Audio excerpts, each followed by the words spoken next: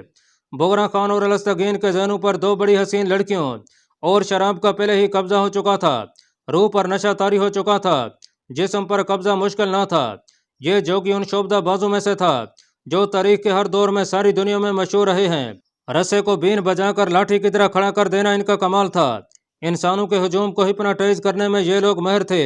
ماں کے ہاتھوں اس کے دودھ پیتے بچے کو مروا دینا ان کے بائیں ہاتھ کا کام تھا۔ پنڈت اسی کو بلا لانے کے لیے کہیں چلا گیا تھا۔ وہ دو تھے۔ پہلے انہوں نے یہ حربہ استعمال کیا تھا کہ یہ لڑکیوں کے باپ ہیں۔ لڑکیوں نے دونوں کمانداروں کو اپنے ساتھ چلنے کو کہا، لیکن انہوں نے انکار کر دیا۔ اس کے بعد انہوں نے یہ طریقہ اختیار کیا کہ انہیں شعبدہ بازی سے اپنا غلام بنا لیا جائے۔ شراب اور لذت پرستی نے پہلے ہی زمین ہموار کر رکھی تھی۔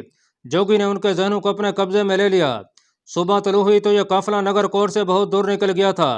بغرا خان اور الستگین گھوڑوں پر سوار تھے، ساتھ دو اونٹ تھے، ان کی پالکیوں میں لڑکیاں اور ایک میں پنڈت تھے۔ وہ دونوں آدمی بھی ساتھ تھے جنہیں پنڈت ساتھ لے گیا تھا، اور دونوں ہندو عہدیدار بھی ساتھ تھے۔ بغرا خان اور الستگین شہزادوں کی طرح گردنیں تانے ہوئے تھے۔ وہ ہنس رہے تھے، اور جن کے وہ قیدی تھے انہیں وہ اپنا غلام سمجھے ہوئے تھے۔ قافلہ چلتا رہا، رکتا رہا۔ بغرا خان اور الستگین کو کھانے اور دودھ میں کوئی نشہ ور دوائی دی جاتی رہی، اور وہ اپنے آپ سے، اپنے مذہب سے اور اپنے وطن سے بے خبر چلتے چلے گئے، اور یہ قافلہ تھانیسر پہنچ گیا۔ تھانیسر اس دور میں بہت بڑا مندر تھا، نگر کوٹ سے بھی بڑا تھا۔ مورخوں نے لکھا ہے کہ ہندوؤں کے لیے اس کی حیثیت وہی تھی جو مسلمانوں کے لیے مکہ معظمہ کی تھی۔ اس مندر کے تہ خانے بھی تھے، اس میں غلام گرچیاں اور اندرونی راستے بھول بھلیوں جیسے تھے۔ وہاں کے بڑے پنڈت کو معلوم تھا کہ غزنی کی فوج کے دو کمانداروں کو نشے کے زیر اثر لایا جا رہا ہے، اور ان کے ہاتھوں محمود غزنوی کو قتل کرایا جائے گا، کیونکہ محمود تک اس کی اپنی فوج کا ہی کوئی آدمی پہنچ سکتا ہے۔ ان دونوں کے لیے مندر کے تہ خانے میں دو کمرے تیار کیے گئے تھے۔ انہیں کسی محل کے کمرے میں بٹھا دیا گیا تھا۔ اندر ایسی خوشبو چھوڑ دی گئی تھی جو مدہوشی اور سرور طاری کر دیتی تھی۔ بستر نرم و گداز تھے، اور چھتوں کے ساتھ رنگین فانوس لٹک رہے تھے۔ یہ دونوں کماندار جب وہاں پہنچے تو ان کا استقبال کرنے والے ان کے آگے جھک گئے اور انہیں اپنے اپنے کمرے میں لے گئے۔ ان کی خدمت اور دیکھ بھال کے لیے عورتیں آ گئی تھیں۔ وہ جوان نہیں تھیں۔ بڑے پنڈت نے انہیں لانے والوں کو الگ کر کے یہ خبر سنائی کہ سلطان محمود غزنی چلا گیا ہے اور اپنی تھوڑی سی فوج نگر کوٹ میں چھوڑ گیا ہے۔ یہ پتہ نہیں چل سکا کہ وہ جلدی واپس آنے کے لیے گیا ہے یا کتنے عرصے بعد واپس آئے گا۔ اس صورت میں ان دونوں آدمیوں کو یہاں رکھنا بڑے پنڈت کی نگاہ میں بیکار تھا۔ وہ آئے گا، ہندو عہدیداروں نے کہا، وہ ضرور آئے گا۔ یہ آدمی ہمارے ہاتھ آ چکے ہیں، انہیں ہم تیار کر لیتے ہیں، یہ ہمارے کام آئیں گے۔ ہم انہیں مسلمانوں کی فوج کے سپہ سالار کے قتل کے لیے استعمال کر سکتے ہیں۔ ان کے متعلق فیصلہ کیا گیا کہ انہیں یہیں رکھا جائے اور سلطان محمود کے قتل کے لیے تیار کیا جائے۔ ناظرین، سلطان محمود غزنوی غزنی چلا گیا تھا۔ غزنی کے مغرب میں غور کا پہاڑی علاقہ تھا جس کا حکمران محمد بن سوری تھا۔ اس نے دیکھا کہ سلطان محمود ہندوستان میں برسر پیکار ہے، تو اس نے 10,000 نفری کی فوج ساتھ لی اور غزنی کے قریب خیمہ زن ہو گیا۔ اس نے خیمہ گاہ کے ارد گرد خندق کھود لی۔ اس دفاع کے علاوہ اس فوج کو قدرت نے بھی دفاع مہیا کر رکھا تھا۔ وہ اس طرح کہ محمد بن سوری نے ایسی جگہ کیمپ کیا تھا جس کے 3 اطراف پہاڑیاں تھیں، صرف ایک طرف تھوڑی سی جگہ خندق نہیں تھی اور اس طرف پہاڑی بھی نہیں تھی۔ اس طرح یہ کیمپ قلعے کی طرح ناقابل تسخیر ہو گیا تھا۔ اس سے سوریوں کی فوج یہ فائدہ اٹھاتی تھی کہ اس کے جیش باہر آ کر غزنی کی فوجی چوکیوں پر شب خون مارتے اور اپنے کیمپ میں واپس چلے جاتے تھے۔ 2 مرتبہ غزنی کی فوج کے ایک دستے نے ایک جیش کا تعاقب کیا اور دشمن کے کیمپ تک جا پہنچے۔ آگے خندق تھی، اندر جانے کا جو راستہ کھلا تھا وہاں سے تیر اندازوں نے تیروں کا مہ برسا دیا۔ کچھ دیر غزنیوں نے تیروں کا جواب تیروں سے دیا، لیکن خندق آگے نہیں جانے دیتی تھی۔ 2 بار ایسے ہی ہوا۔ غزنوی فوج پریشان ہو گئی، سوریوں کے شب خون بڑھنے لگے۔ وہ غزنوی فوج کی جنگی طاقت آہستہ آہستہ کمزور کر رہے تھے۔ موزوں وقت پر انہیں غزنی پر حملہ کرنا تھا۔ غزنی والوں نے سلطان محمود کو خبردار کر دینا مناسب سمجھا۔ یہ خطرہ بھی تھا کہ سلطان محمود کے دوسرے مسلمان دشمن سوریوں کی مدد کے لیے آ سکتے تھے۔ سلطان محمود کو یہ اطلاع اس وقت ملی جب وہ نگر کوٹ کا محاصرہ کیے ہوئے تھا۔ اس اطلاع پر وہ چکرا گیا تھا۔ اسی غصے میں اس نے نگر کوٹ پر یلغار کا حکم دے دیا۔ یہ یلغار اتنی دلیرانہ اور ہیبت ناک تھی کہ قلعے والوں نے مقابلہ ترک کر دیا اور ہتھیار ڈال دیے۔